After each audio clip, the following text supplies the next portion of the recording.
He had exiled his bride at sunrise, and by midnight, he realized he had exiled his own heart.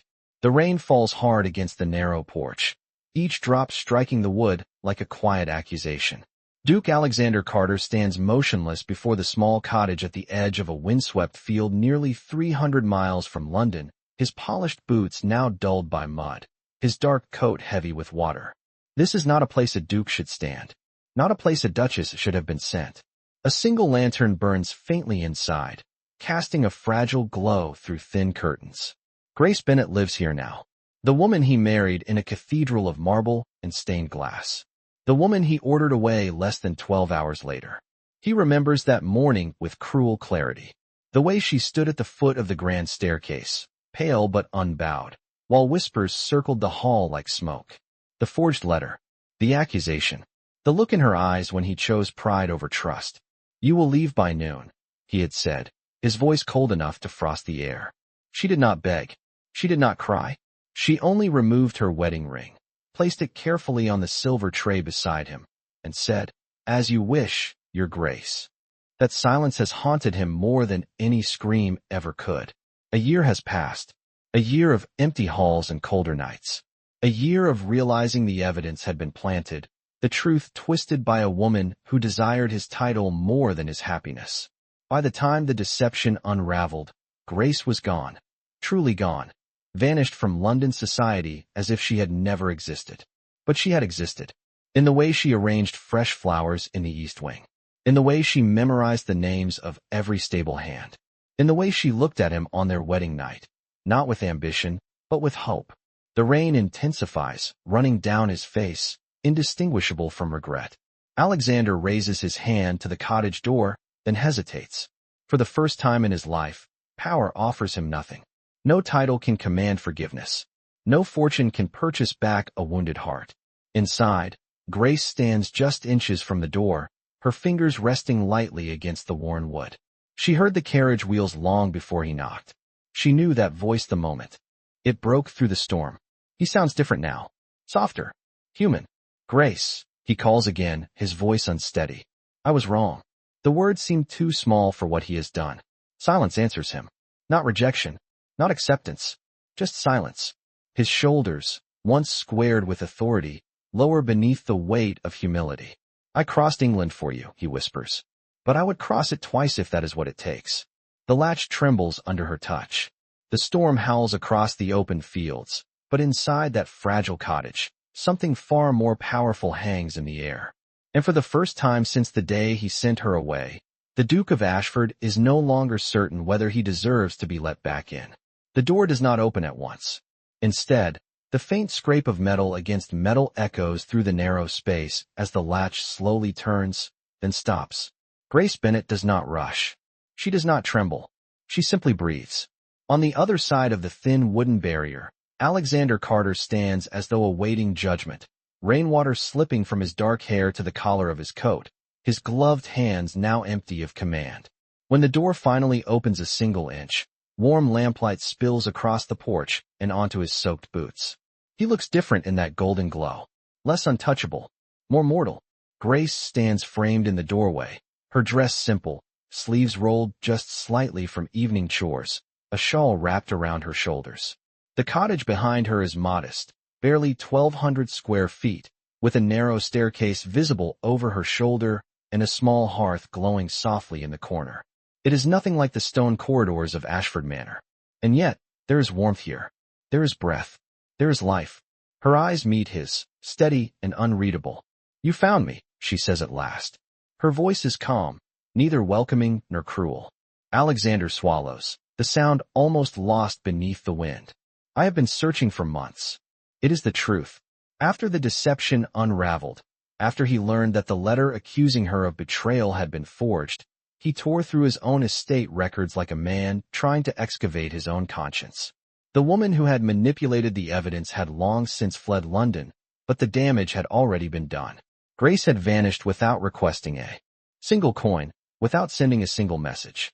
Pride had carried her away. Pride and heartbreak. She studies him now, as if weighing something far heavier than his words. "Searching is not the same as understanding," she replies quietly. The sentence lands harder than any accusation. The rain continues to fall between them, cold and persistent. Alexander steps forward instinctively, but she does not move aside. He stops. The distance remains less than a foot, yet it feels like miles. I was wrong, he says again, slower this time, forcing the words past the armor he once wore so easily. I chose appearances over truth. I chose control over trust. Grace's gaze flickers briefly, and for a moment something fragile moves behind her eyes, but she does not surrender to it. You chose to believe I was capable of betrayal, she corrects him softly. On the first morning of our marriage. Silence presses in. The storm no longer feels like the loudest thing in the night. He removes his gloves with deliberate care, as if laying down the last symbol of his rank. Tell me how to make this right. It is not a command. It is a plea. Grace's hand tightens around the edge of the door. Inside the cottage, the fire crackles faintly. Outside, the Duke of Ashford waits for a woman he once dismissed to decide whether he may step inside not as a ruler, but as a man seeking mercy. Grace does not answer immediately. The firelight behind her flickers softly, casting long golden shadows along the narrow walls of the cottage, while rain continues to whisper against the roof like a restless memory. Alexander stands on the threshold, soaked and silent, waiting for a verdict he cannot demand. At last, she steps back exactly one pace. It is not an invitation. It is not forgiveness. It is space. He enters slowly, careful not to brush against her, as though even accidental contact must be earned.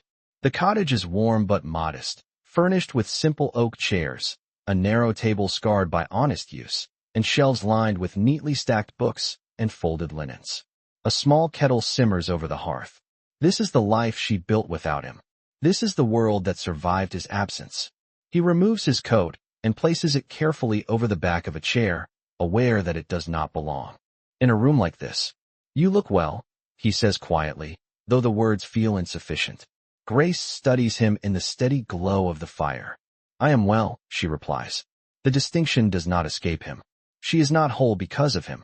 She is whole despite him. He moves no closer than the edge of the table between them, as if respecting an invisible boundary. When I learned the truth, he begins, voice low. It felt as though the ground had shifted beneath me. The letter was forged. The signature falsified. I dismissed the woman responsible for my estate the moment I discovered it. Grace lifts her chin slightly. Dismissed, she repeats, not with anger, but with clarity. And what of the morning you dismissed me? The question settles heavily between them. He closes his eyes for a brief second, reliving the echo of his own voice in the grand hall, the cold authority with which he pronounced her exile. There is no action I can take that will erase that day, he admits. I can only tell you that I was a coward. The word hangs in the air, stark and unadorned. Grace's fingers tighten slightly around the back of the chair nearest her. You were not a coward, she says softly. You were a man who believed his pride was more valuable than his wife. The truth does not raise her voice. It does not need to. The fire cracks gently, filling the silence that follows. Outside, the storm begins to ease, the rain softening against the windows. Alexander looks around the room again, noticing the small sewing basket near the hearth, the ledger book resting on the table, the evidence of a life lived with quiet determination. Have you been alone here? He asks. Grace nods once. I earn my living teaching children in the village. I manage my expenses. I answer to no one. There is no bitterness in her tone, only fact. He feels something unfamiliar rise in his chest.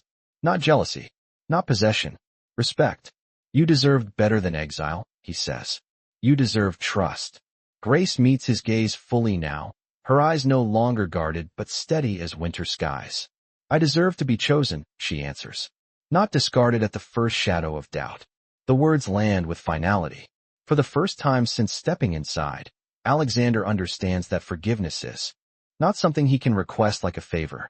It is something he must prove himself worthy of, piece by piece, without expectation. He lowers himself into the wooden chair opposite her, not as a duke, but as a man willing to remain until she decides whether his presence is welcome or not. The room feels smaller now, not because of its size, but because of the truth sitting between them. The fire burns lower, casting softer light across Grace's face, illuminating the calm strength that has replaced the girl he married. Alexander rests his forearms lightly against his knees, hands clasped together as though holding something fragile. If you ask me to leave tonight, I will, he says quietly. But I will not stop trying. Grace studies him for a long moment, as if measuring whether his determination is born of guilt or something deeper. Trying, she repeats softly. Trying is what you should have done a year ago. He nods. There is no defense left in him.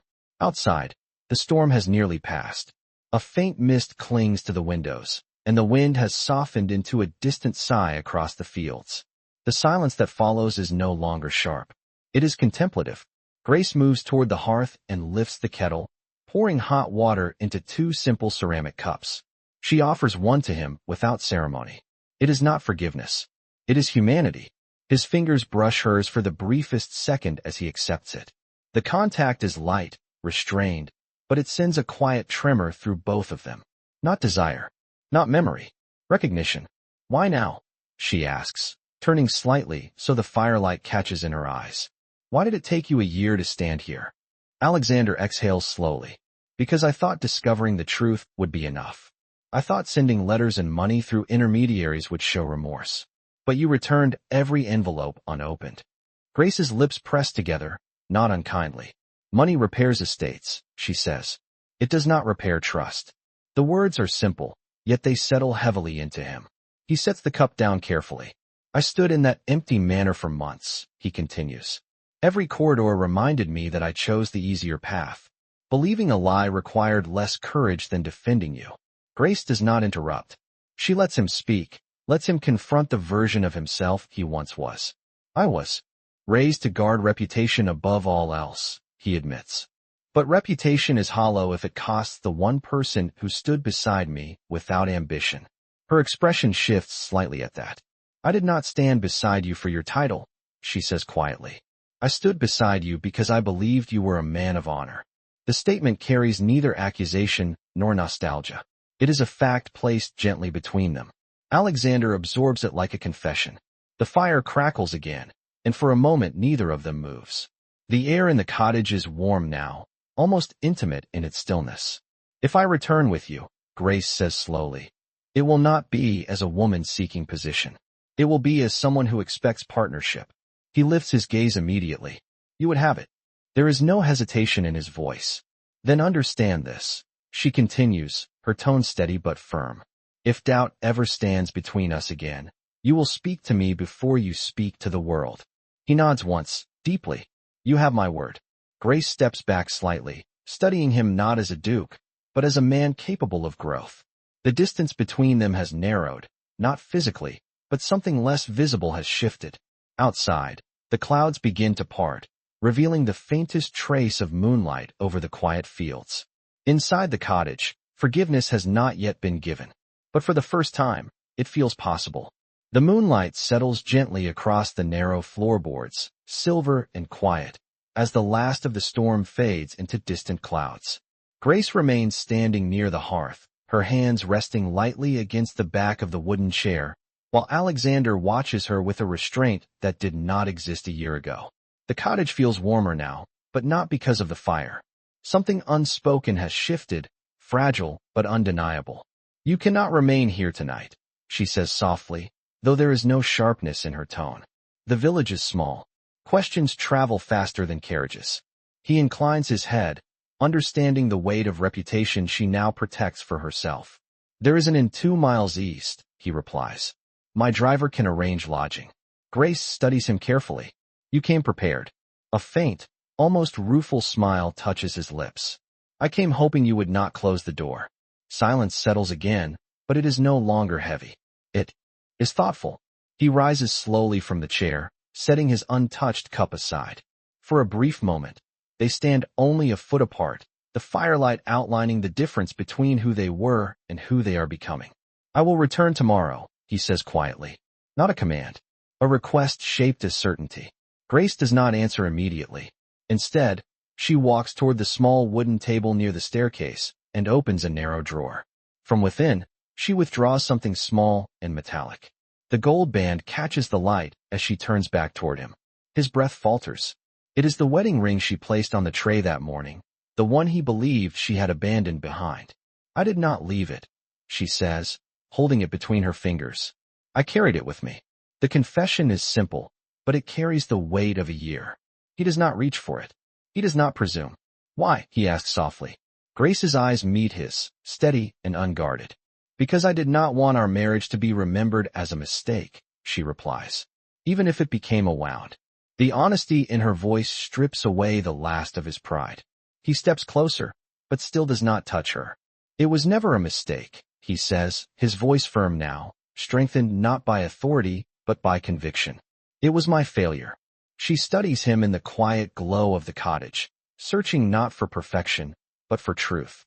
Outside, the clouds part fully, revealing a wide stretch of stars across the dark sky. The world feels larger again. Possibility feels larger.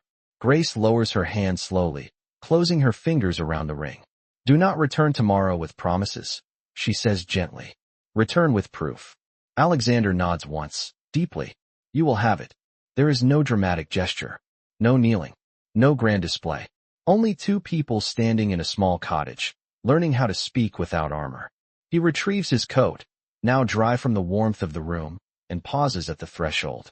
For a brief second, their eyes hold, not as Duke and Duchess, not as judge and accused, but as two hearts deciding whether trust can be rebuilt one deliberate step at a time. Then he steps out into the cool night air, leaving the door open just long enough for hope to follow him into the dark.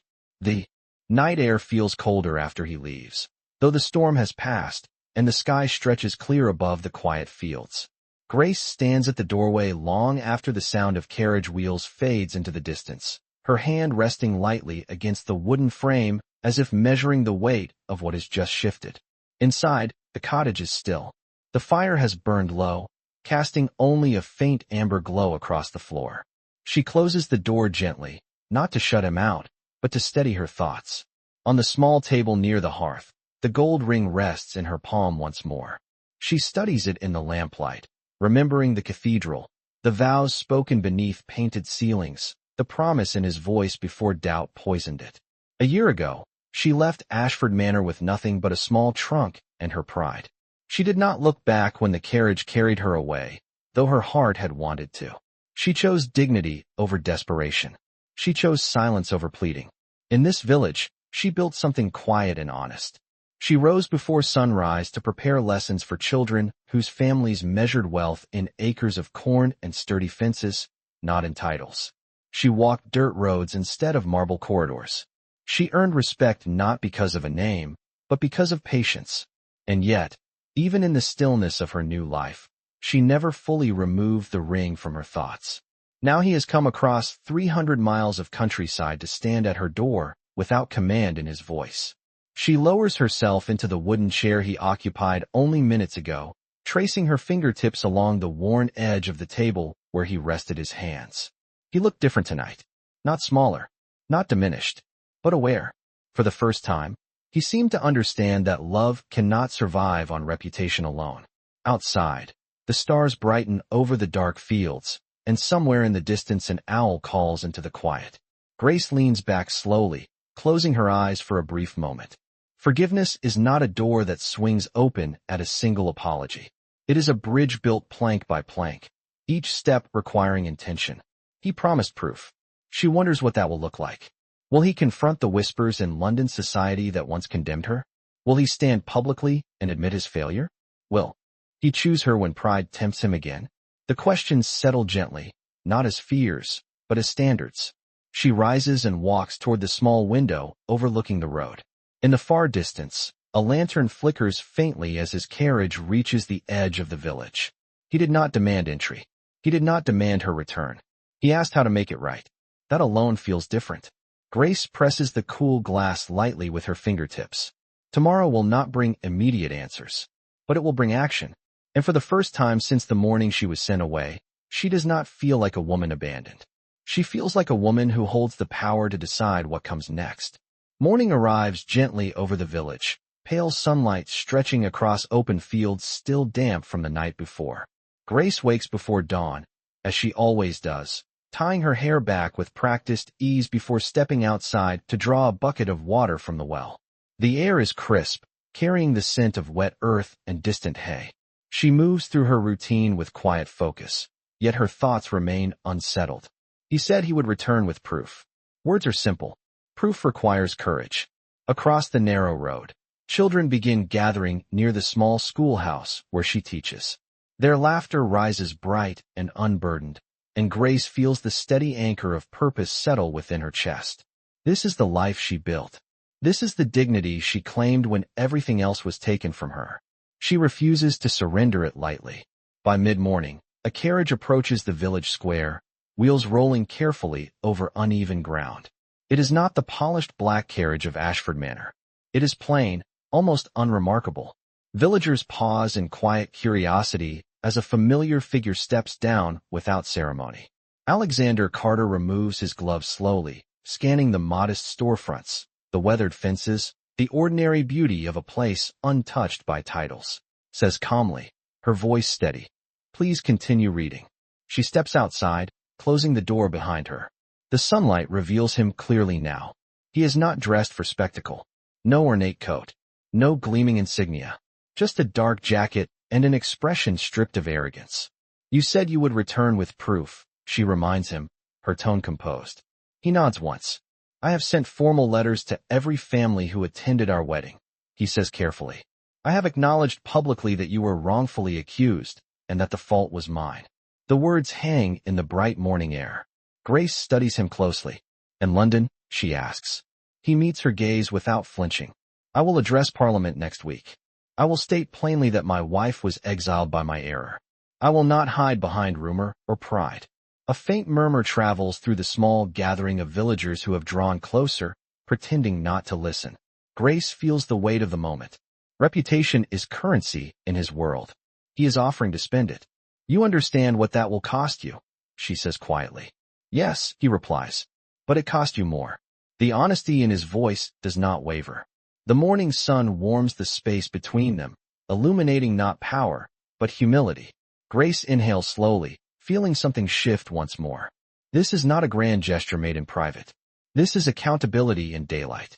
And daylight is where truth survives. The villagers do not disperse immediately. They linger in small clusters, whispering in low voices as Alexander finishes speaking, the weight of his declaration settling over the square like morning mist. Grace watches him carefully, not for grand emotion, but for consistency. Sunlight rests across his shoulders, revealing neither defiance nor impatience. He stands as a man who understands that truth spoken in daylight cannot be withdrawn once released. "You will address Parliament," she repeats softly, testing the reality of it. He nods. "I will state that I acted on unverified accusation and that my wife bore the consequence of my failure." The simplicity of the sentence carries power precisely because it contains no excuse. A breeze passes through the square, stirring the hem of her skirt and lifting strands of her hair. She feels the eyes of the village upon them, not judgmental, only curious. For a year, these people have known her as Miss Bennet, the teacher who arrives before sunrise and leaves after dusk, who repairs torn books and walks home alone under lantern light. They do not know the marble halls she once crossed or the title she once carried. They know her character. And character is harder to reclaim than reputation. "You understand," she says slowly, "that if I return, it will not erase this year." "It should not," he replies. "This year shaped you, and it revealed me." The honesty in his tone does not falter. Grace studies the children through the schoolhouse window, their small heads bent over worn pages. "If I return," she continues, "my work does not end." He follows her gaze. "Then it does not end," he answers. "Ashford Manor has unused rooms. They can become classrooms. Scholarships can be established. You will decide how." She looks back at him, surprised not by the offer itself, but by the absence of ownership in his voice. He is not offering to allow her. He is offering to support her. A subtle but undeniable difference. The murmurs in the square grow softer as villagers begin returning to their routines, sensing that what stands between the Duke and the teacher is no longer spectacle but decision. Grace takes a slow breath. "Words spoken in Parliament will travel fast," she says, "but they will not silence every whisper." Alexander steps closer, though still respectful of the space between them. "Then I will answer the whispers personally," he says quietly. "Every one of them." The morning feels brighter now, the sun higher above the rooftops, illuminating dust motes in the air. Grace feels the steady rhythm of her own heartbeat, no longer frantic, no longer wounded. Measured, she reaches into her pocket and withdraws the gold ring once more, letting it rest in her palm between them. "If I place this back on my hand," she says softly, "it will not be because I am persuaded. It will be because I believe you have changed." He does not rush her. He does not reach for it. He simply waits. And in that waiting, there is something stronger than pride. There is patience. There is respect. There is the quiet understanding that love, once fractured, must be rebuilt in open air, where nothing is hidden and everything is chosen. The square grows quieter as the morning advances, yet the moment between them remains suspended. In delicate balance, Grace studies the gold ring resting in her palm, its surface catching the sunlight in soft flashes that mirror the uncertainty in her heart. Alexander does not speak. He does not rush her decision. He stands with steady composure, knowing that anything forced would fracture what little trust has begun to mend. The distant sound of children reciting their lessons drifts through the open schoolhouse window, grounding her in the life she built with quiet resilience. This year was not empty. It was not wasted. It shaped her into someone who no longer waits to be chosen. She chooses for herself. Slowly, she closes her fingers around the ring, feeling its familiar weight. "If I return with you," she says at last, her voice calm but resolute, "it will not be to resume what we were." He meets her gaze without hesitation. "Then we will not resume," he replies. "We will begin again." The words carry no dramatic flourish, only sincerity. She searches his face for any trace of pride, any sign of the man who once dismissed her without question. What she finds instead is humility sharpened by regret and strengthened by growth. The villagers continue their routines, yet a few still glance toward them with quiet curiosity. Grace understands that the path ahead will not be without scrutiny. London will whisper. Society will speculate. But this time, she will not stand alone in the echo of those voices. She takes a slow step closer, closing the remaining distance between them. "When you speak in Parliament," she says softly, "you will not speak only for yourself." "I know," he answers. "I will speak for us." A faint breeze moves between them, carrying the scent of fresh earth and distant fields. The morning feels alive with possibility, as if the world itself is waiting for her choice. She lifts her hand slightly, not yet placing the ring back upon her finger, but holding it where he can see it clearly. "Trust is rebuilt in action," she reminds him, "not in ceremony." He nods once, firmly. "Then you will see action." There is a quiet strength in his posture now, not rooted in command, but in commitment. Grace feels the last remnants of bitterness loosen within her chest. Not vanish, not disappear, but soften. She turns toward the schoolhouse door, pausing only briefly before speaking again. "Return to London," she says. "Do what you have promised. I will join you when the truth has been spoken." The decision lands gently but decisively between them. He inclines his head in acknowledgement, understanding that this is not rejection. It is expectation. As he steps back toward his carriage, sunlight glinting against the simple buttons of his jacket, Grace watches him go with steady resolve. This time, if she walks beside him, it will be because he has proven worthy of the place she once gave freely. And for the first time since that painful morning a year ago, the future does not feel like exile. It feels like choice. London feels colder than the village when Alexander returns, though the sky above the city is bright and unclouded. Stone facades rise in orderly rows, polished carriages roll across cobblestone streets, and familiar eyes follow him with subtle curiosity as he steps down before Parliament. Word travels quickly in places where reputation is currency. They have heard whispers of his journey north. They have heard that the Duchess lives. Inside the chamber, the air is formal and restrained, filled with the low murmur of measured voices. Alexander stands before men who have known him for years as disciplined, decisive, and unshakable. Today he chooses to be something else. He does not begin with defense. He does not begin with explanation. He begins with admission. 1 year ago, he says clearly, his voice steady but stripped of grandeur, "I acted on accusation without proof and allowed my wife to bear the consequences of my failure." The chamber stills. A few brows lift. No one interrupts. The evidence presented to me was false, he continues. But the decision was mine. I chose reputation over trust. I chose haste over loyalty.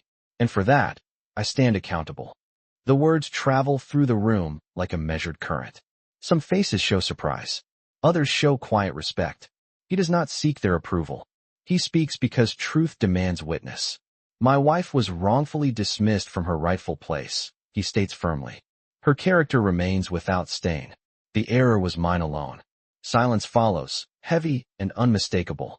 It is not scandal they hear in his confession. It is humility. Outside the chamber, journalists and courtiers wait, eager for fragments of controversy. Instead, they receive clarity. By afternoon, the declaration moves through drawing rooms and across polished floors. It reaches the ears of families who attended the wedding. It reaches estates that once repeated rumor without question. It reaches Ashford Manor itself, where servants pause in their tasks, hearing that their mistress's name has been restored publicly and without excuse. Days later, letters arrive at the small village north of London. Grace stands at the narrow table in her cottage, sunlight spilling across envelopes sealed with official insignia. She reads carefully, her expression composed as each sentence confirms what he promised. Public acknowledgement, formal correction, an invitation for her return, written not as summons, but as request. Villagers glance toward her door, aware that something significant has shifted beyond their fields. That evening, she walks alone along the dirt road just beyond the schoolhouse, the sky painted in soft amber and rose. She considers the path behind her and the road ahead. He has done what he said he would do. Not privately, publicly. The difference matters. The ring rests in her pocket, warm from her touch. She does not rush her decision. She allows it to settle slowly, like evening light fading into dusk. Somewhere far to the south, in a city built on pride and tradition, a duke waits without certainty. And in the quiet countryside where exile once felt permanent, a woman stands with the power to decide whether a man who has faced his own reflection deserves to stand beside her again. The countryside feels quieter in the days that follow, as if the fields themselves are waiting for her answer. Grace moves through her routines with deliberate calm, yet something within her has shifted from hesitation to contemplation. Each letter she received from London rests neatly stacked on the corner of her table, their seals broken, their contents read more than once. The truth has been spoken publicly. Her name has been restored. But restoration is not the same as reconciliation. Late in the afternoon, a familiar carriage appears once more at the edge of the village, though this time it does not roll directly into the square. It stops just beyond the schoolhouse, as if mindful of boundaries. Alexander steps down without urgency, dressed simply again, the air around him absent of spectacle. Word has already reached the village of his speech in Parliament.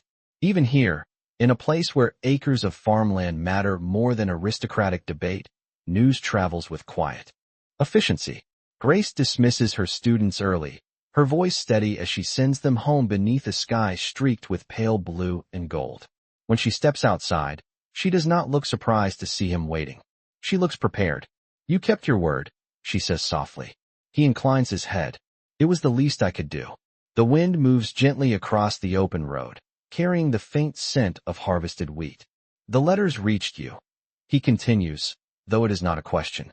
"They did," she answers. There is no bitterness in her tone now, only clarity. He steps closer, though still not close enough to assume intimacy. "I have dismissed those within my household who contributed to the falsehood," he says carefully. "I have restructured the estate accounts to ensure transparency in every matter that concerns you." She studies him with thoughtful precision. "You have changed the structure of your house," she observes. "Have you changed the structure of your heart?" The question is gentle but unyielding. He does not flinch.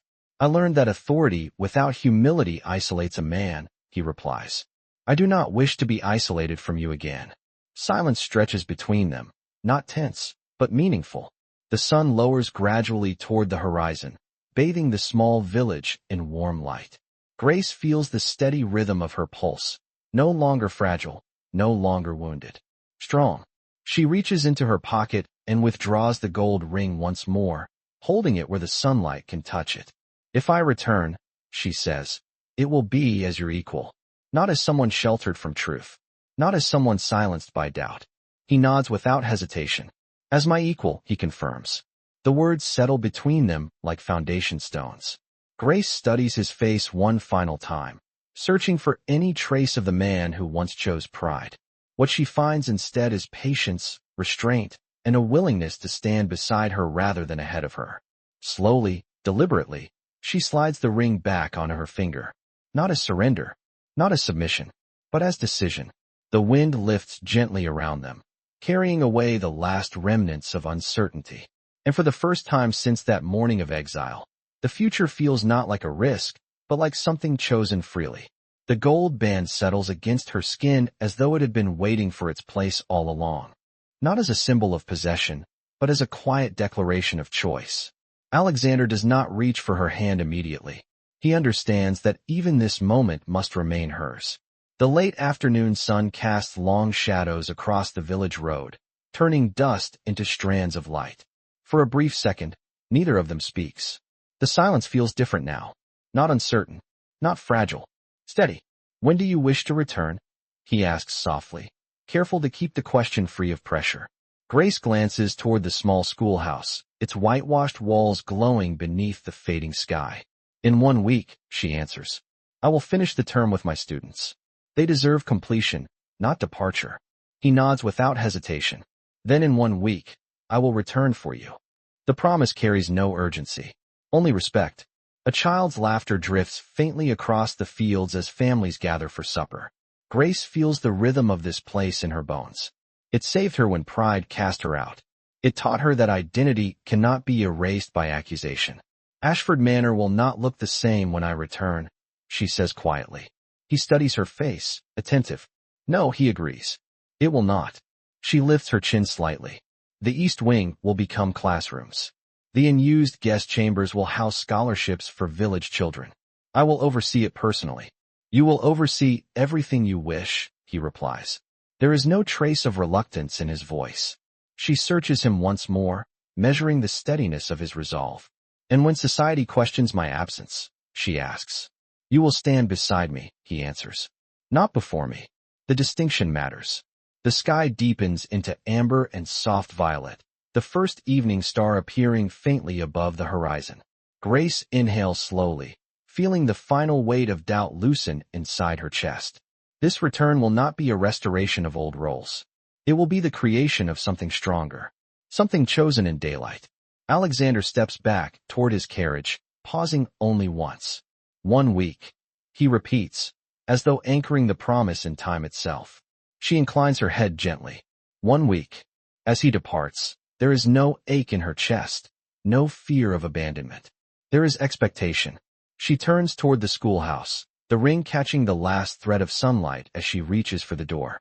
The life she built here will not vanish. It will expand. And far to the south, within stone walls that once echoed with regret, preparations quietly begin. Not for spectacle, not for apology, but for partnership. And for the first time since exile tried to define her, Grace feels not rescued, not reclaimed, but recognized.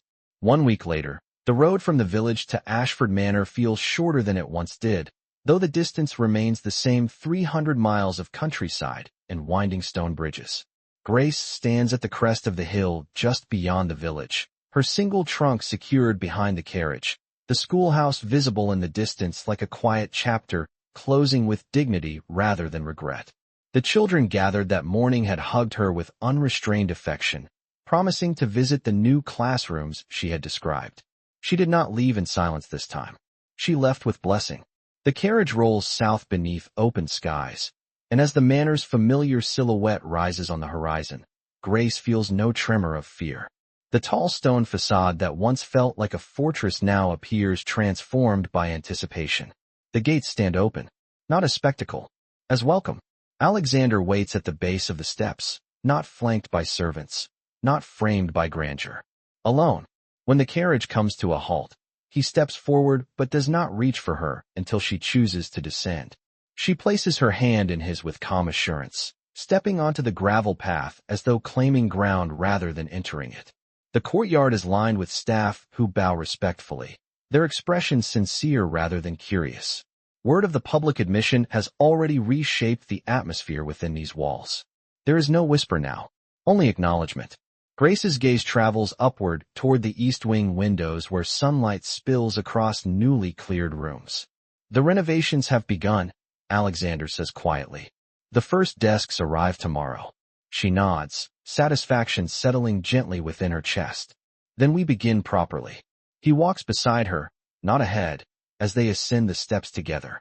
Inside, the grand hall feels brighter than she remembers, though nothing structural has changed. What has changed is the silence. It no longer echoes with doubt. It holds possibility. At the center of the hall, she pauses. This was where she once stood accused. This was where pride severed trust. Now she stands here by choice. She turns to him, the gold ring glinting softly against her hand.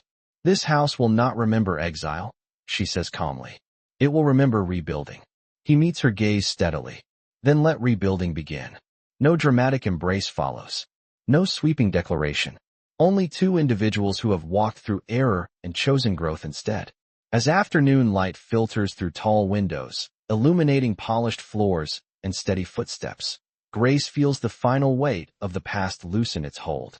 Love, she realizes, does not bloom in comfort. It grows where humility meets courage, where apology meets action, where two wounded hearts recognize the cost of pride and choose differently. And in the quiet grandeur of Ashford Manor, something far stronger than reputation begins to take root. Partnership built not on titles, but on truth.